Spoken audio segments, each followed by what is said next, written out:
Bueno, entonces vamos a ver cuáles son esas sustancias que se sintetizan durante el proceso de fotosíntesis que me permite, ¿sí?, que ese árbol crezca, o ese elemento, que ese árbol crezca y forme lo que se llama el leño secundario.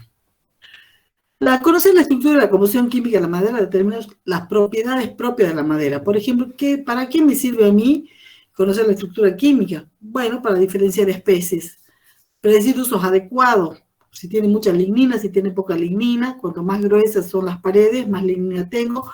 Prever el comportamiento del leño en procesos industriales, cómo se va a comportar, si es más, digamos, más elástico o menos elástico, si es más plástico o menos plástico. Y determinar calidad de la madera y procedencia, de dónde proviene. Sí, en general, ya algunos chicos que he visto que ya han hecho la materia, bueno, saben que las especies más pesadas tienen una característica particular y que crecen en una área forestal particular, y también me permite evaluar la actitud tecnológica. Después que hagamos el primer parcial, la tecnología de la madera la vamos a empezar a ver y vamos a ver las maderas que se forman con este crecimiento secundario. Entonces la química estudia el componente químico, las características particulares de esa madera y los procesos industriales en que se puede usar esa madera, ¿sí?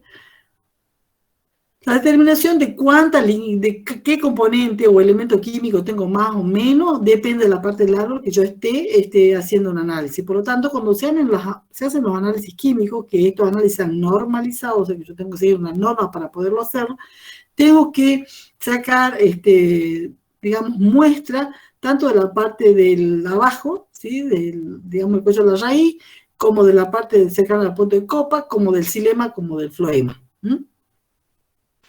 Entonces, para determinar, tengo que ver la parte del árbol que yo estoy haciendo. Si a mí solamente me importa el xilema, porque es lo que voy a ocupar, y bueno, no voy a usar floema, solo xilema. Depende del tipo de madera, si es una madera, digamos, liviana o pesada, y las condiciones de crecimiento. Una misma especie, una misma especie que tenga árboles creciendo en un lugar que está con mucha contenido de agua, o unas condiciones climáticas distintas a otro, siendo la misma especie, las condiciones de crecimiento son distintas. Bueno, ¿cuáles son los elementos químicos? Los elementos que nosotros vemos en la tabla periódica, que ustedes vieron en química, que están presentes en la madera. En mayor proporción, carbono, oxígeno e hidrógeno, ¿sí? O sea, carbono casi el 50%, oxígeno 45%, un 5-6% de hidrógeno, y el nitrógeno es el cuarto componente de importancia, pero está presente en un 1%. El carbono, nitrógeno y oxígeno forman, ¿sí?, los tres compuestos más importantes que tiene, que la celulosa, la hemicelulosa y la lignina. Estos son los componentes estructurales. La celulosa, hemicelulosa y la lignina son los componentes estructurales. Después tenemos otras sustancias, que muchas de ellas son extraíbles, son sustancias ergásticas, que son los no estructurales, ¿sí? Y entre todo lo que venimos diciendo, nosotros dijimos que el proceso de duramización ocurre porque las células se ocluyen con aceites, taninos, resinas, alcoholes, ceras, bueno, algunas sustancias tóxicas. Bueno, estas componentes son sustancias, son componentes no estructurales, y muchos de ellos son extraíbles. Bueno. ¿Cuál es la composición química de la madera entonces? La composición química de la madera es celulosa, que es un homopolímero lineal de glucosa, que puede tener entre 2.000 y 3.000 moléculas de glucosa. Son largos, componentes lineales largos. La lignina, ¿sí?, la hemicelulosa, también es un polímero ramificado de azúcares, que llega a tener la hemicelulosa 200, 300 moléculas de glucosa, manosa, silosa. Y la lignina es un componente heteropolímero de un aromático tridimensional, ¿sí?, como ustedes los vieron en química. Los extractivos son no estructurales, generalmente son monómeros, es una sola célula, ¿sí? Y pueden ser ácidos grasos, resinas, taninos, azúcares, terpenos, esteroles, hidrocarburos y otros. Se extraen muchos de ellos algunos son solventes en agua y se los puede traer a extraer a través del agua. Otros solamente en alcoholes, en cetona o éteres. Y después tenemos componentes dentro de estos no estructurales inorgánicos, como las sales de calcio, de zinc, silicatos, entre otros. Entonces, dos grandes componentes, los estructurales y los no estructurales. Los no estructurales, los extractivos, y los estructurales, celulosa, lignina y hemicelulosa. Bueno, acá tenemos, ¿sí?, a modo de información, una molécula, ¿sí?, de beta-glucosa, que es lo que tiene la celulosa, que le confiere a la madera tenacidad. ¿Qué quiere decir tenacidad? La hace tenaz, que no se rompa. Y forma parte de una microfibrilla, ¿sí? La celulosa tiene una característica, a diferencia de la lignina y de la hemicelulosa, que es blanca. O sea, por eso el papel es blanco. Si el papel se amarilla en algún momento, quiere decir que no era un papel bien lavado, porque lo que nosotros tenemos que sacar para producir papel es la lignina. La lignina y la hemicelulosa son las cementantes entre una célula y otra. ¿Sí? Entonces, fíjense, esta es la zona cristalina, responde a la tenacidad de la madera, ¿sí? La zona no cristalina, esta es la zona cristalina, esta es la zona no cristalina, donde está la lignina y la hemicelulosa, que es responsable de la elasticidad. Estas ambas son responsables de la elasticidad, y la zona, digamos, micelar, la que está bien acomodadita en la pared celular, son responsables de la tenacidad, o sea, de la dureza o la tenacidad, mientras que acá de la elasticidad. Es muy importante tener en cuenta estos dos conceptos, lo que es tenacidad y elasticidad, porque esto después, cuando veamos tecnología de la madera, me va a permitir a mí saber para qué usarlo. Si tiene, digamos, si la madera muestra mucha tenacidad o dureza, o después vamos a ver dureza, durabilidad de la madera, todo eso, si muestra mucha tenacidad, quiere decir, ¿no es cierto?, es que la zona cristalina es más gruesa y está bien acomodada. Y si es más elástica, quiere decir que esta zona, que es amorfa, como una gelatina, así es la zona no cristalina, donde está la lignina y la hemicelulosa, y tiene la capacidad de hinchamiento. O sea, cuando una madera que es joven, y uno por ahí compra una puerta, y no sé si le pasó a ustedes o a su papá en su casa, compra la puerta, todo perfecto, y viene el verano y la puerta se achica, pero entra en ese espacio donde tenía que entrar. Pero cuando llega el invierno, cuando llega el verano y hay mucha humedad en el ambiente, se toma humedad del ambiente, ¿sí?, porque tiene, ya vamos a ver, tiene la capacidad esa de tomar humedad del ambiente. Entonces, ¿qué pasa con el volumen de esa puerta o de ese trozo de madera? Se hincha. Y al hincharse no entra en el orificio. Bueno, pero cuando viene el periodo de sequía, que que viene ahora, que es el invierno, vuelve a perder esa humedad, y así permanentemente. Esa condición, digamos, capacidad de tomar agua del ambiente, la da justamente esta zona no cristalina. Y esta es la zona cristalina. Profe, le hago una consulta, no me quedó muy claro. ¿La zona cristalina entonces es la que confiere el color blanco al papel?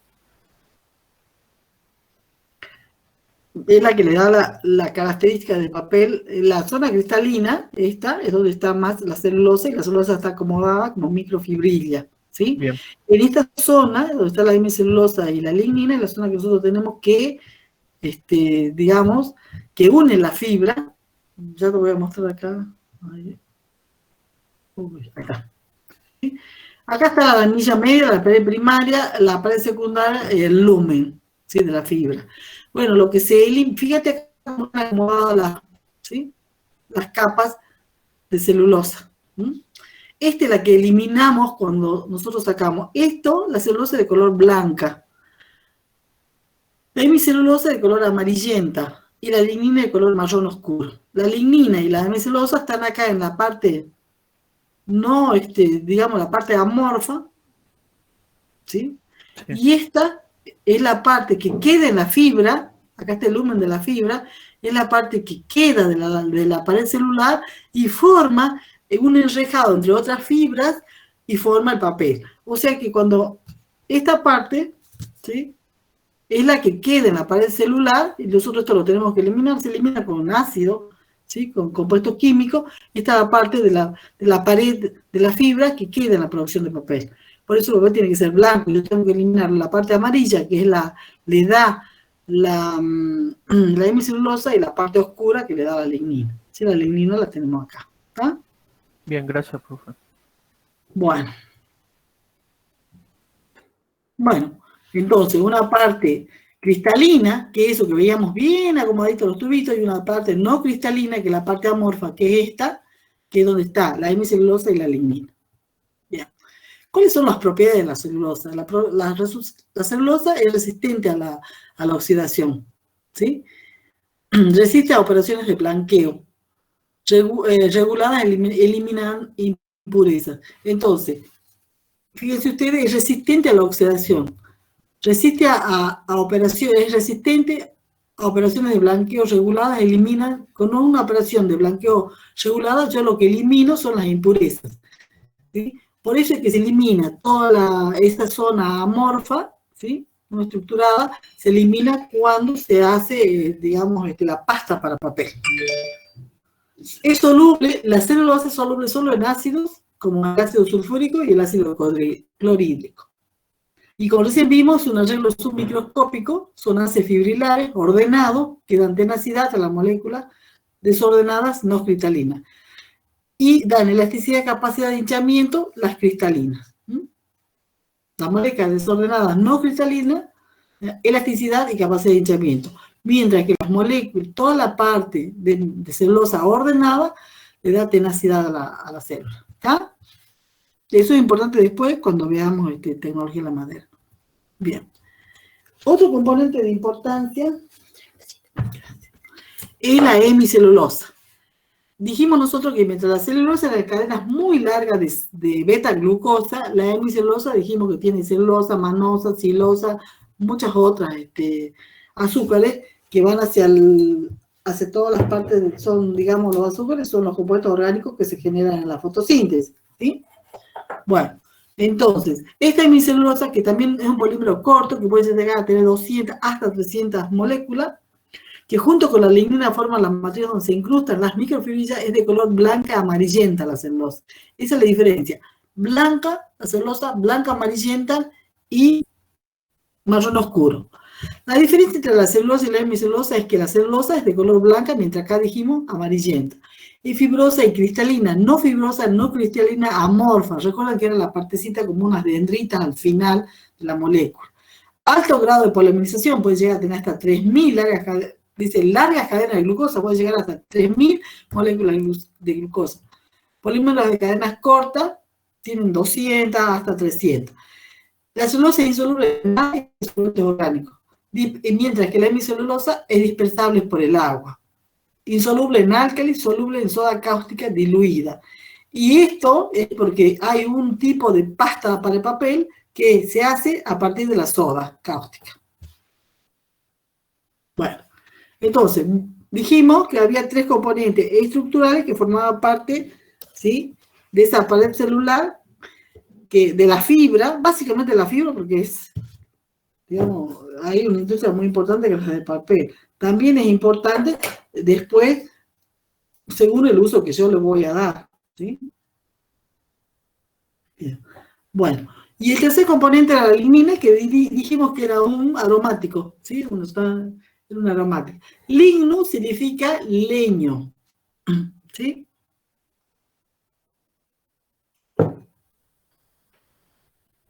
La única especie que pueden tener un leño, son aquellas especies que tienen crecimiento secundario, o sea, las que tienen cambio, y ese cambio, ¿no es cierto?, me genera xilema y flema hacia adentro.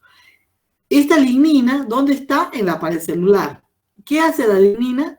Es la que cementa todas las células y une todas esas células, tanto un vaso con una fibra con un vaso, con una célula parenquimática, o célula parenquimática con célula parenquimática, como vemos en los radios, todos los radios solamente hay células parenquimáticas, o una célula parenquimática radial con un vaso o con una fibra. Bueno, esa es la lignina cementante. Dice, es un polímero tridimensional, forma la matriz de inserción de la microfibrilla, es propia de la madera. 10-35% de color pardo, marrones a oscura. Proporciona rigidez a la pared celular, es hidrofóbica. O sea, ¿qué quiere decir hidrofóbica?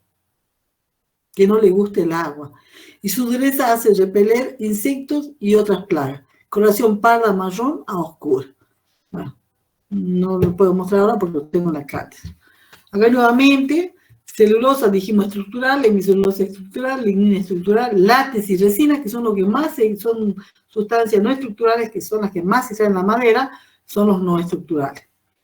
Nuevamente acá tenemos las propiedades que tiene tanto la celulosa, un compuesto de resistencia a la oxidación, insoluble en agua, pero solo en compuestos orgánicos neutros, puede formarse de manera cristalina, dando más resistencia a una forma desordenada, dando más elasticidad y capacidad de hincharse.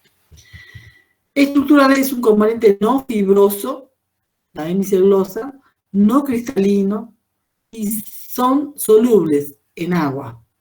Tienen propiedades adhesivas, tanto la hemicelulosa como la lignina.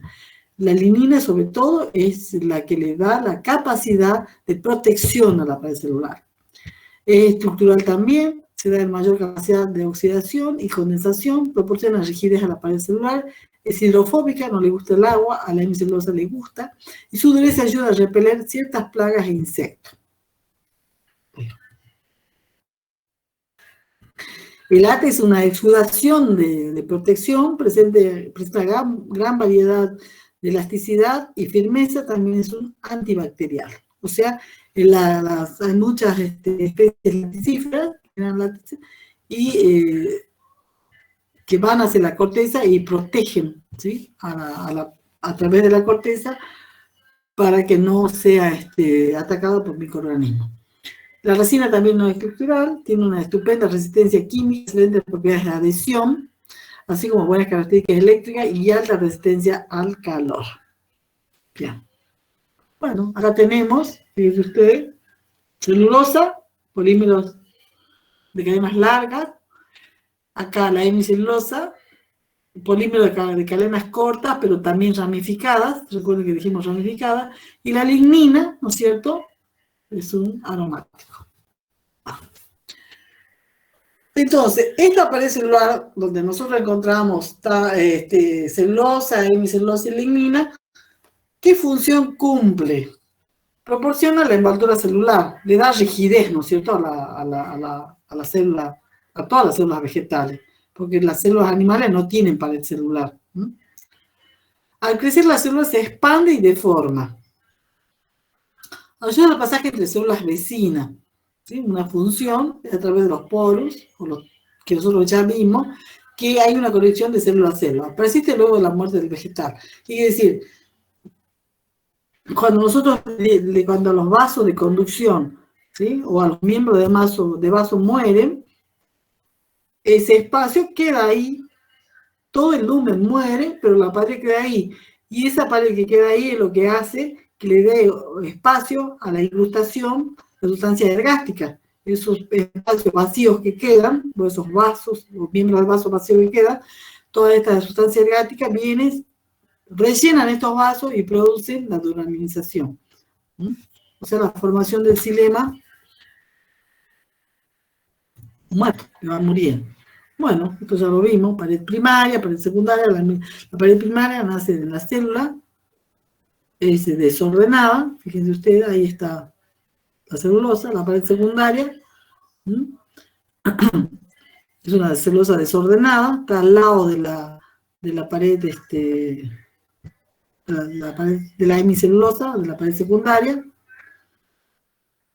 Y la laminilla media, segmentación de los tejidos leñosos, y acá donde tenemos lignina más hemicelulosa, acá tenemos hemicelulosa y celulosa, y acá tenemos la microfibrilla ordenada, que es lo que va en la pared de la fibra en la producción de papel. Lo mismo. ¿Cuáles son los componentes no estructurales que recién dijimos?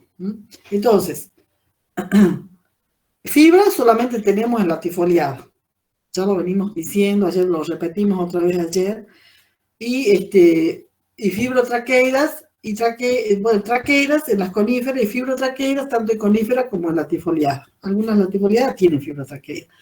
Todas las células, ¿sí?, tienen pared celular. Algunas la tienen más gruesa, otras más fina, pero todas tienen pared celular. Las que tienen más gruesa tienen lúmenes más, esas células tienen lúmenes más pequeños, como la fibra.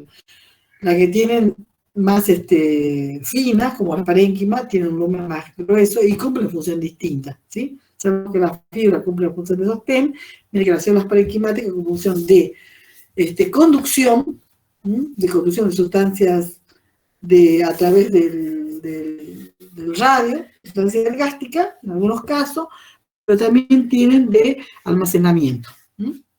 Bueno. Muchos extractivos de la madera, sobre todo con la sustancia recién dijimos que tenemos, cuando empezamos dijimos que tenemos sustancias no estructurales y que tenemos las orgánicas y las inorgánicas. Dentro de las orgánicas tenemos, dijimos, vamos a recordar, dijimos que tenemos algunos extractivos, como ácidos grasos, resinas, y tenemos inorgánicas que son las sales de calcio. Estas sales, carbonatos de calcio, sales de calcio, lo que hace es, cuando entran digamos, a través de los vasos al árbol, al leño,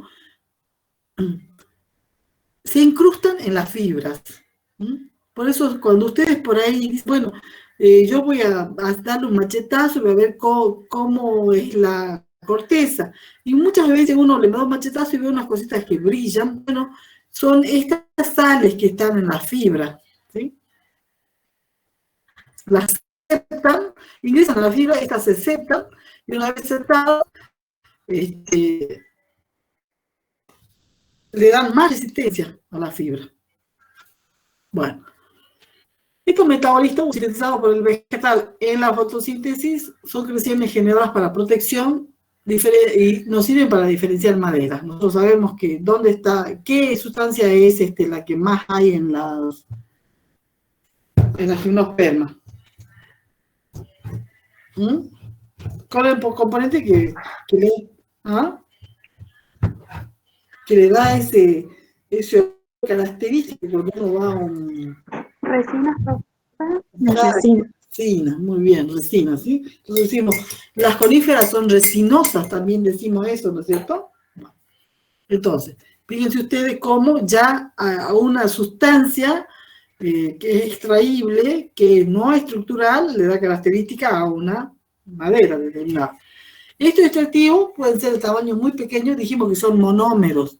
Muchos de ellos son solubles en solventes comunes, muchas veces se pueden extraer, tiene características variadas, químicas muy variadas, y una distribución no uniforme. Por alguna razón, así como nosotros dijimos que se forman tubos, y esos tubos se incrustan en sustancias ergásticas, bueno, muchos de estos, en esos lugares, a veces puede ser por condiciones del medio, o por condiciones propias de la planta, se forman el tubo, se incrusta, pero no es que si hay uno cada tantos metros, o lo encuentran en la base y después lo encuentran en la copa, no.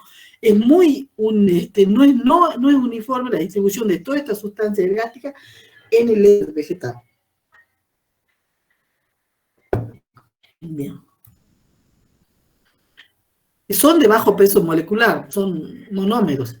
Se dividen químicamente se dividen en dos grupos. Lo que yo puedo extraer en solventes, como agua, alcoholes, cetonas, hidrocarburos, éteres derivados de clorados, ácido sulfúrico y clorhídrico, y los inorgánicos, que son los oxalatos de calcio, sulfato de calcio, sílice y silicato. ¿Sí? O sea, unos que son solubles y otros inorgánicos que no son solubles, que los extraigo como tal, como ácido. Bien. En conífera, lo más importante son, como ya dijimos, las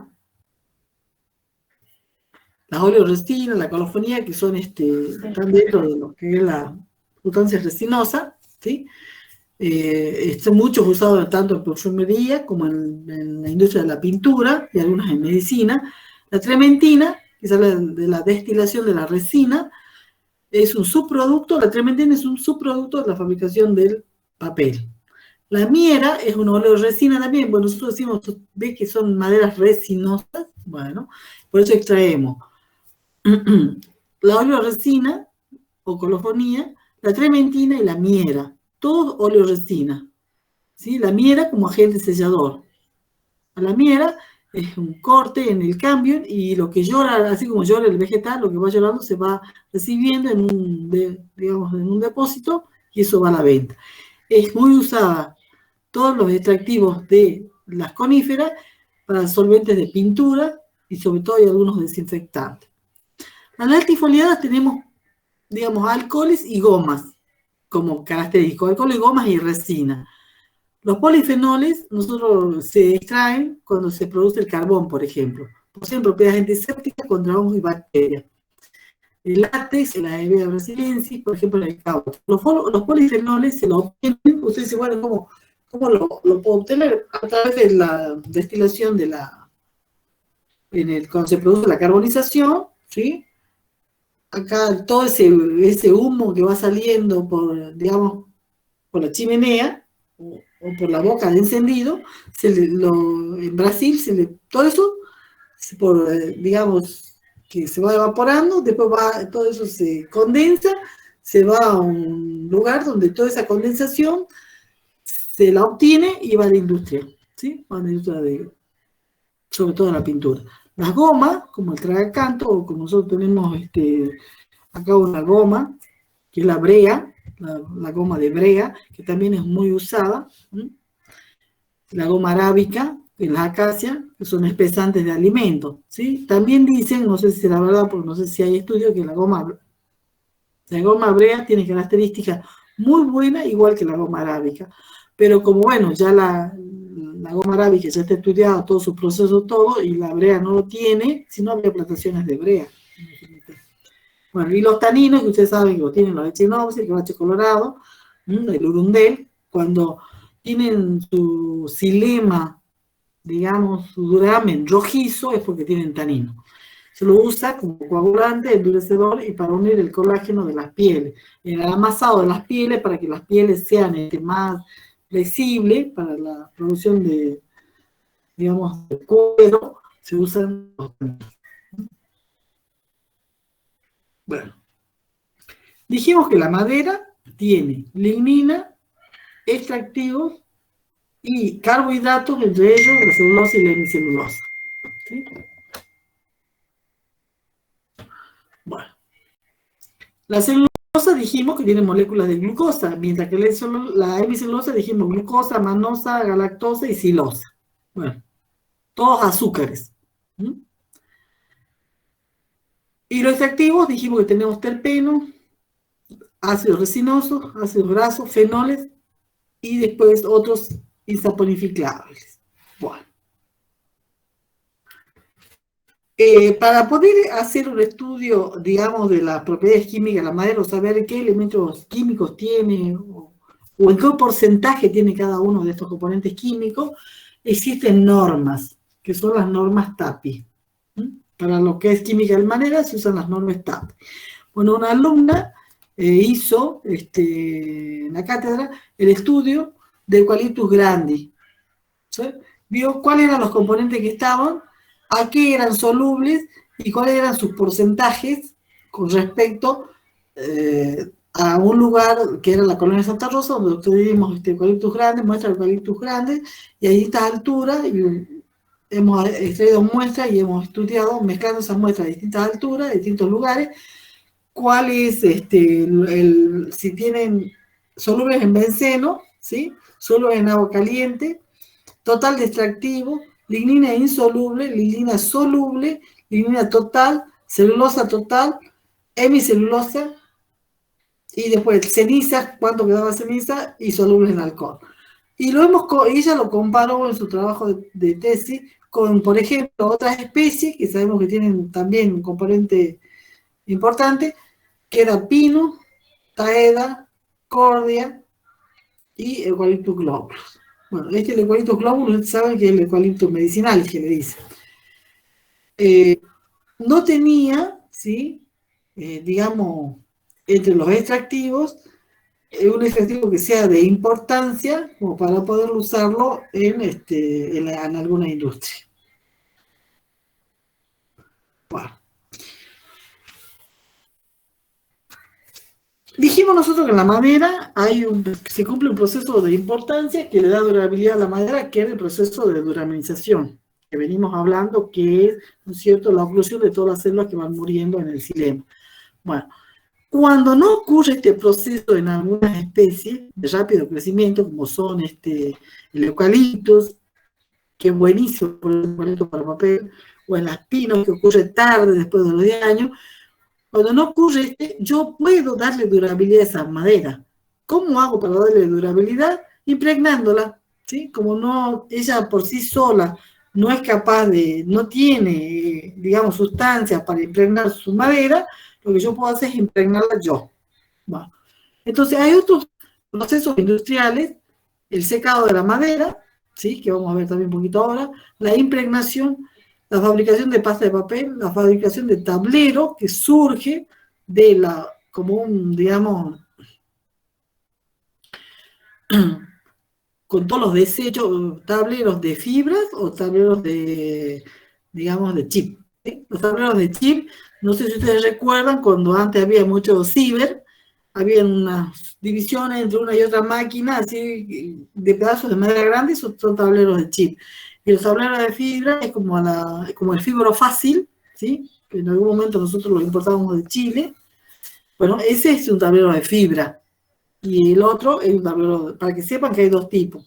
De los chips, que ya muchos de esos pues, tienen algún componente no deseado, se usan en la industria de los tableros, o de lo que surge de la producción de papel después, lo que como por ejemplo, ustedes ven en todo eso, el que le decimos bagazo allá en Ledesma, también podrían hacerse, todas esas son fibras, que son fibras de la caña, también podrían hacerse, ponerse en la industria de fabricación de fibra fácil con eso.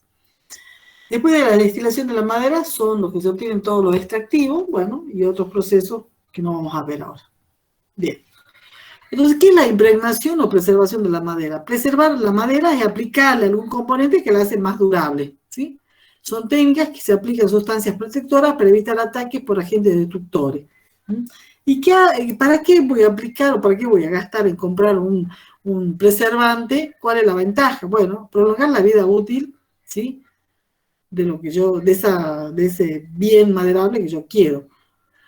Tener la posibilidad de aprovechar otras especies que hoy no se aprovechan para evitar la presión de saca sobre especies de cedro, por ejemplo, que son muy sacadas ahora. Puede haber otras especies que yo pueda preservarla y usarla también en la industria.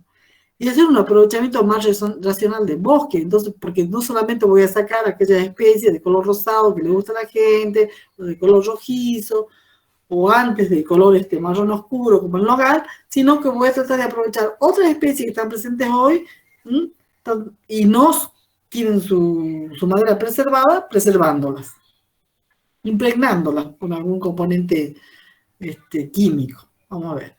¿Cuáles son los agentes que me destruyen la madera? Tenemos dos grandes grupos, los biológicos y los no biológicos. Bueno, los biológicos ya venimos diciendo, bacterias, hongos, microorganismos, que le producen a la madera manchas. En muchos casos, como por ejemplo el guayacán, Sesalvia paraguayensis, pudre la madera. En el caso del guayacán, lo que ocurre es que los hongos penetran desde la raíz hacia la médula,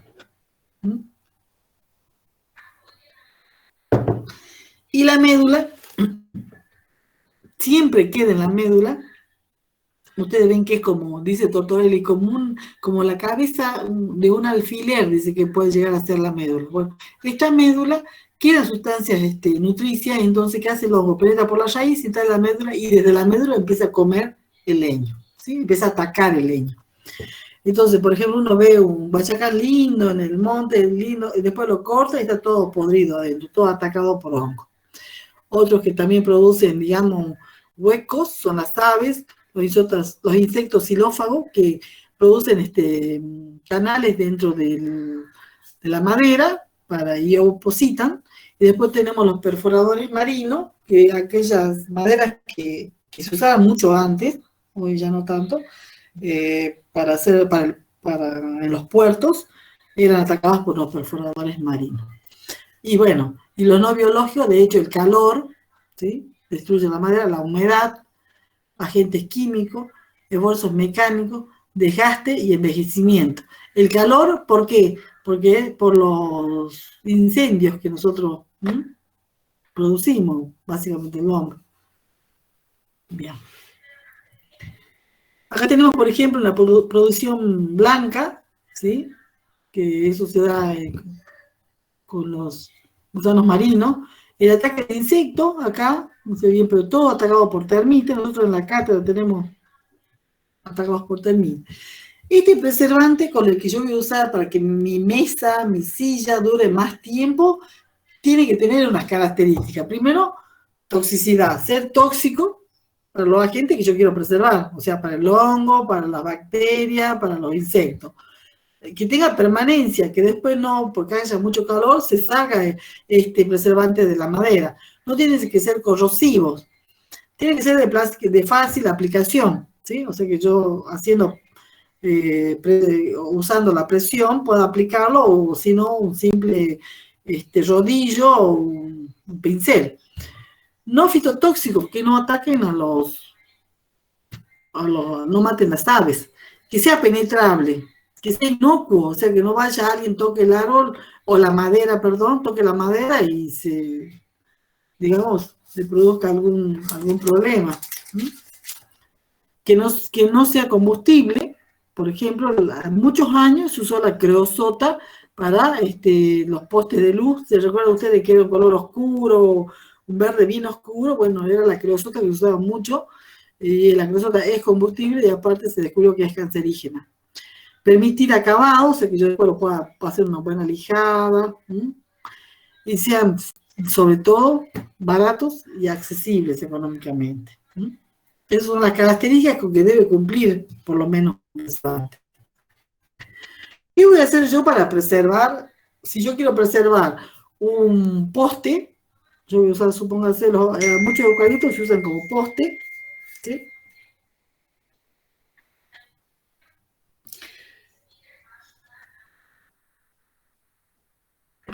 Perdón. ¿Y yo qué voy a hacer para que se usen como poste? Quiero que me duren más. Porque un eucalipto que no está duraminizado, ustedes fíjense que los postes de luz, casi todos son de eucalipto cuando son de madera. Entonces, ¿qué tengo que hacer yo? Lo primero que tengo que hacer, bueno, descortezarlo. Manualmente, mecánicamente, sacar la corteza. Porque todo lo que se impregna en la corteza, después va a caer y estoy ocupando mucho más de algo que no me sirve que lo tenga ese poste. Que esté seco, que tenga una humedad entre un 20 y un 25%, que ya vamos a ver que la madera tiene distintos tipos de humedad. Que esté labrado. ¿Qué quiere decir que esté labrado? Por ejemplo, los postes se compran labrados. Ustedes cuando van a comprar un poste le preguntan, ¿quiere un poste cholo o un poste labrado? El poste cholo es el que tiene todo, tiene la corteza, todo. Y el poste labrado es aquel que le han sacado con una machete, con una hacha, lo han descortezado, es un poste labrado. Y también, en algunos casos, se hacen pequeñas incisiones, muy pequeñas, para que en esas pequeñas incisiones o perforaciones, para que penetre el preservante. Miren, son de milímetros. Y de profundidad de 1 a 3 milímetros, y de 1 milímetro es la mecha de diámetro. Hay métodos para preservar. Uno de los métodos para preservar son los métodos profilácticos. ¿Sí? Los métodos profilácticos son con un pincel, ¿sí? Ustedes van a una pinturería, compran un preservante, son baratos, pero nada más que me protegen por poco tiempo, por 3 meses, 1 año, depende, ¿no es cierto?, de las condiciones ambientales donde yo tenga esa madera. Y otros que duran mucho, como los eucaliptos, los postes de eucalipto, o sea que los hago para largo plazo. Algunos de ellos son sin presión y otros de ellos son con presión. ¿Qué quiere decir presión? Yo voy a través de la gravedad, ¿sí? Voy a hacer que un preservante penetre, ¿sí?, a esa madera sin ningún otro, más que ponerlo a distintas alturas, las extremidades. Esta sin presión, solo presión atmosférica. Por ejemplo, esta lo puedo aplicar con brochas o rodillos, con inmersión, hacer una inmersión de frío caliente, sin frotamiento, sino que la pieza tiene que estar toda dentro del preservante, por absorción de sales hidrosolubles, postes, tutores, baño de frío caliente, completa clorofenol, tratamiento por difusión, sales hidrosolubles, sulfato de cobre, doble cromato sódico. Fíjense acá, baño frío caliente, son digamos, grandes bañeros donde ahí se pone la madera, ¿sí? Dentro, se las tapa, que tiene que estar totalmente dentro del preservante. Acá, bueno, es esto. Acá se está preservando así. Fíjense ustedes, acá yo tengo la sal, que se le pone una coloración, digamos, por gravedad, va bajando, acá se le pone como una sopapa, y cuando este preservante llega al otro lado, fíjense que acá hay un tachito donde va recogiendo, cuando llega, quiere decir que se ha preservado todo, cuando esa coloración que hace rojiza, verde, llega acá, es que ya está preservado. Esos eran los métodos sin presión. Solo meto una cuba donde está el preservante, que esté totalmente sumergido, y lo dejo un tiempo para que penetre el preservante ahí. O lo pongo a distintas alturas para que el preservante vaya entrando. O lo hago en baños de frío y caliente para que el preservante, ¿sí?, y se incruste dentro de la madera. Eso era sin presión, solamente usando la presión atmosférica o la gravedad. Hay otros métodos, yo aplico una presión para que para que el preservante entre dentro de la madera. Y bueno, son más complejos y más caros, de hecho, ¿sí? Pero ¿cuál es la ventaja? La penetración es uniforme y profunda. La penetración es total, ¿sí? Profunda en todo el leño, en todo ese fuste, o lo que yo quiera preservar. Y es uniforme. Todo es del mismo color. Tiene mayor retención, mayor control en la penetración y retención, lo hace más económico porque yo lo voy a incrustar, y todo lo que no se incruste, porque estoy haciendo una presión, me va a sobrar y lo puedo volver a reutilizar. Se adapta mejor a la producción comercial. Esto es lo que se hace con los postes de eucalipto. Este es un autoclave, fíjense ustedes, para impregnado de madera. Esta es otra, mira acá, ya más sofisticada, ¿sí? Esta es una autoclave que está abierta, y voy a llenarla de madera. Esto es en Metán, acá en Salta, donde hay autoclave. Esto que ustedes ven acá son plaquitas de aluminio que se le coloca con 4 rampas para que no se abra la madera. Cuando hacen presión para sacarle todo el agua que tiene la madera que tiene a rascarse. Entonces esto evita que la madera se raje, se abra. Entonces se carga la autoclave, se cierra, fíjense, se cierra la autoclave, y acá está el líquido, y se va y se llena la autoclave de líquido. Primero se hace presión, se saca todo el agua posible, ¿sí? Y una vez que sacó todo el agua posible que tiene la madera, se le inyecta todo el preservante y se larga la presión. Entonces, ¿qué hace? Como no, la madera se le saca todo el agua, entonces el preservante penetra en la madera porque hace presión para entrar.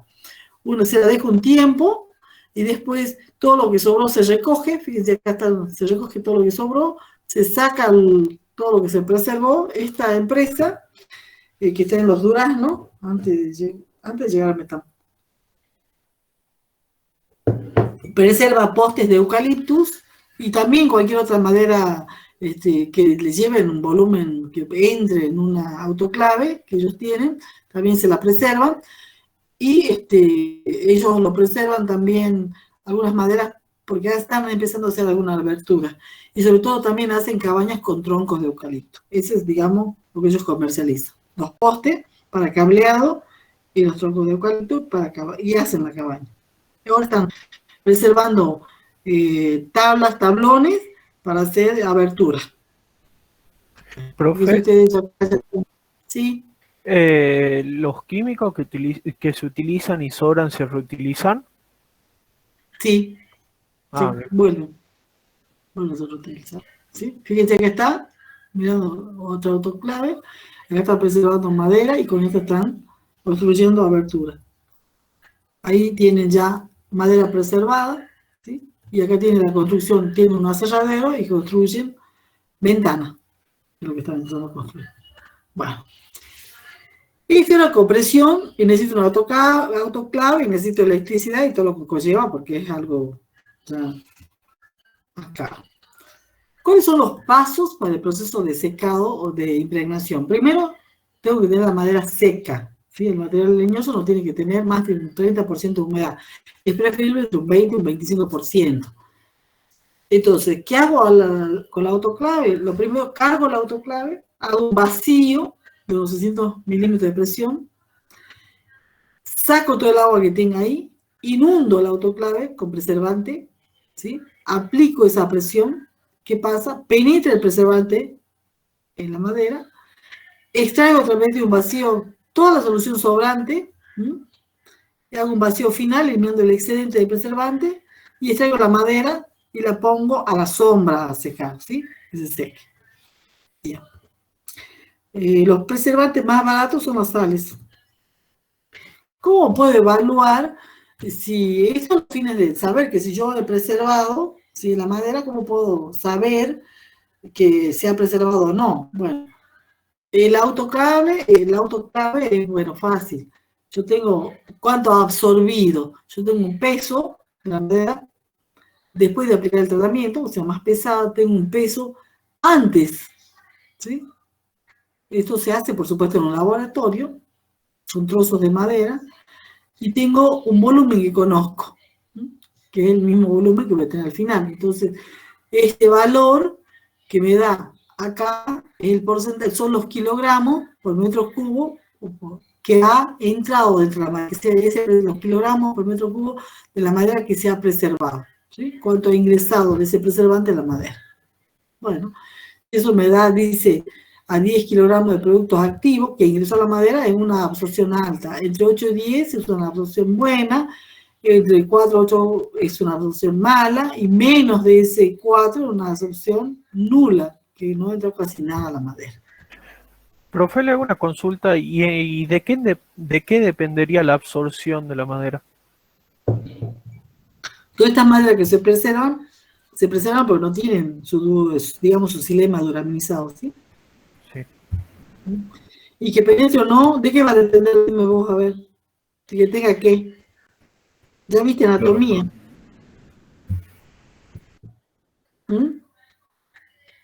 ¿De qué depende? De que ingrese mayor o menor cantidad de preservante. De la permeabilidad de la madera, profesor. Claro. ¿Y cuándo la madera? De la tílide. No, ¿cuándo la madera va a ser más permeable o no? Cuando tenga más ¿qué elementos estructurales? Exacto.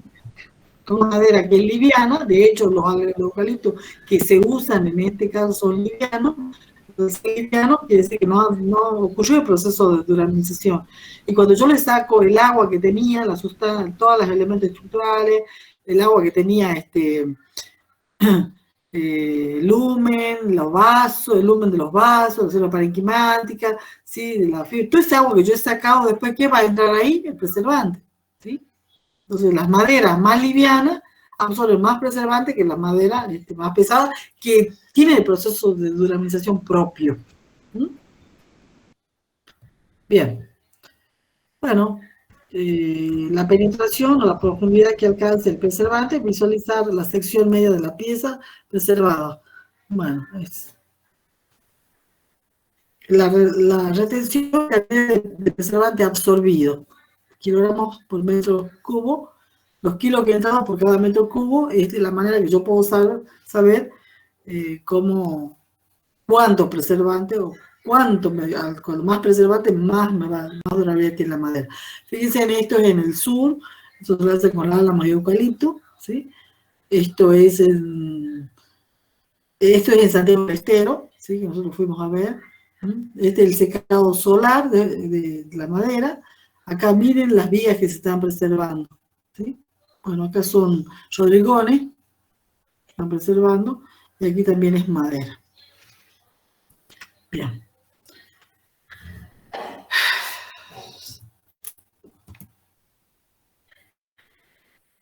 Bueno.